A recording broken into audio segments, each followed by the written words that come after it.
আজকের দিনটাই শুরু হয়েছে একটা প্যারাময় দিন। সকাল সকাল উঠে দেখি একদম গ্যাস নাই, কি করব, নাস্তাও বানাতে পারলাম না, ঘরে হচ্ছে অসুস্থ মা। তো আর কি করব, বাইরে থেকে হচ্ছে নাস্তা নিয়ে আসলাম, রুটি পরোটা হচ্ছে আর হচ্ছে ডাল ভাজি নিয়ে আসলাম। তো ভাবতেছি শাহবাগে এখন কি চলে, যদি কিছু না চলে তাহলে আমি একটু আন্দোলন করব গ্যাস নিয়ে। মানে ঢাকা শহরে যে কি একটা প্যারাময় জীবন কাটাইতেছি, গ্যাস থাকে না, কারেন্ট থাকে না, মানে খুবই খারাপ একটা মানে সময় কাটাইতেছি। যাই হোক, এখানে হচ্ছে আজকে রান্না করব লতি দিয়ে, চিংড়ি দিয়ে। তো নাস্তা তো বাইরে থেকে নিয়ে আসা হয়েছে।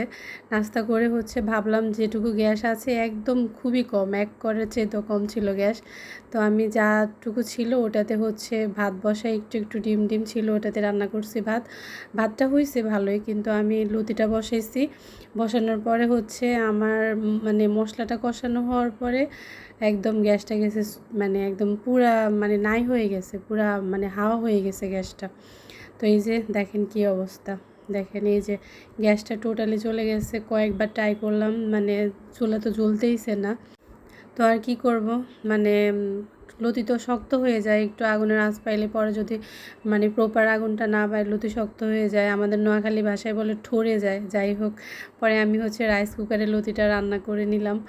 আর পাবদা মাছ ভুনা করব, তাও হচ্ছে রাইস কুকারেই করব। তো এখানে হচ্ছে রাইস কুকারে হচ্ছে পেঁয়াজটা একটু হালকা মানে কষে নিলাম। তো আমার রাইস কুকারটা হচ্ছে জাস্ট ভাত রান্না করার পাতিল আছে, কিন্তু মানে তরকারি রান্না করার মতো পাতিলটা নাই। তো এটাতেই সারতে হবে অনেকক্ষণ, হচ্ছে যখন ঢাকনা ছাড়া রান্না করি তখন এটা ওয়ার্মে চলে যায়, কুকার হয় না। তো কষানো আর যায় না, মোটামুটি ইয়ে করে হচ্ছে মানে একটু কষানোর পরে হচ্ছে মানে মাছটা দিয়ে দিলাম, দিয়ে হচ্ছে ঢাকনাটা দিয়ে দিব। ঢাকনাটা দেওয়ার পরে হচ্ছে কুক হয়, নাইলে ওয়ার্মে চলে যায়। তো এই তো মানে কোনো রকম হচ্ছে আমি রান্নাটা করলাম, আমার প্রায় 3টা বাজছে রান্নাটা করতে করতে। তো এখানে হচ্ছে পাবদা মাছটা ভুনা করতেছি। তো এ ফাঁকে হচ্ছে মানে গ্যাস সাহেব আসছে একটু একটু, আর আমি এ ফাঁকে হচ্ছে বাকি কাজগুলো সেরে নিলাম। আর হচ্ছে পটল রান্না করব, এখানে মাছ হালকা একটু ভেজে নিছি। এই যে গ্যাস একটু আসছে, ভাবলাম রাইস কুকারে তো মাছ ভাজা যাবে না, তো মাছ তো আর কষিয়ে রান্না করব না, কারণ আমাদের বাসায় কষানো মাছ কেউ খেতে চায় না। তো এখানে হচ্ছে পটলটা কেটে নিলাম, কেটে হচ্ছে ধুয়ে নিতেছি। তো আসলে যা বলতেছিলাম, গ্যাস থাকে না, কারেন্ট থাকে না, ঢাকা শহরে থেকে আসলে কোনো শান্তি পাইতেছি না ইদানিং, মানে কোনো শান্তিই নেই। মানে কী যে করব বুঝতেছি না। হয়তো ইলেকট্রিক চুলা কিনতে হবে, যে অবস্থা গ্যাস করতেছে। সামনে তো শীত আসতেছে, শীতে তো গ্যাস আরও বেশি জ্বালাতন করে। আমার এই বাসায় আসলে কখনো গ্যাস অত জ্বালাই নাই। এই তো পাবদা মাছটা তো হয়েছে নরম মাছ, এটা হচ্ছে রাইস কুকার থেকে এক পাতিলে আরেক পাতিলে ঢালতে গেলে হচ্ছে ভেঙে একদম গুঁড়া গুঁড়া হয়ে গেছে। তো কি করব, করতে হবে আমার এই চুলায় হচ্ছে রাইস কুকারে হচ্ছে আমার পটলটা রান্না করতে হবে। গ্যাস যেটা আসছে ওটা দিয়ে পটল হবে না। তো আমি এখানে হচ্ছে ওই যে গ্যাসটা আসছে ওটা দিয়ে হচ্ছে কোনো রকম মাছটা ভাজি করা গেছে। আর এখানে হচ্ছে পটলের জন্য মশলাটা কষানো দিয়ে দিছি, কষাই নিয়ে হচ্ছে পটলটা দিব।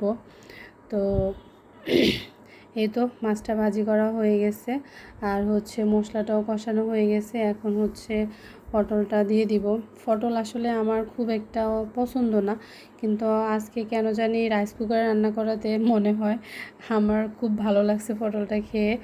যেহেতু আমি সবজি লাভার, আমার সব ধরনের মানে সবজি ভালো লাগে, তার মধ্যে মানে পটলটা মানে কেন জানি আমার খুব একটা ভালো লাগে না, কিন্তু আজকে ভালোই লাগছে খেতে। তো যাই হোক, কথা বলতে বলতে এদিকে হচ্ছে পটলটা কষানো হয়ে গেছে, আর ফাইনালি মাছটা দিয়ে দিছি। আর এই তো আমার রান্না বান্না অলরেডি হয়ে গেছে। এই যে লতি চিংড়ি, তারপরে হচ্ছে পটল দিয়ে মাছের ঝোল, আর হচ্ছে পাবদা মাছ রান্না করলাম আজকে। তারপরে গোসল করে নামাজটা সেরে হচ্ছে খেতে বসে গেলাম। তো ভিডিওটা কেমন লাগছে সবাই জানাবেন, কমেন্ট করবেন, বেশি বেশি করে শেয়ার করবেন। তো এই তো খাবারটা খেয়ে নিলাম। সবাই ভালো থাকবেন, সুস্থ থাকবেন, আমাদের জন্য দোয়া করবেন। আল্লাহ হাফেজ, আসসালামু আলাইকুম।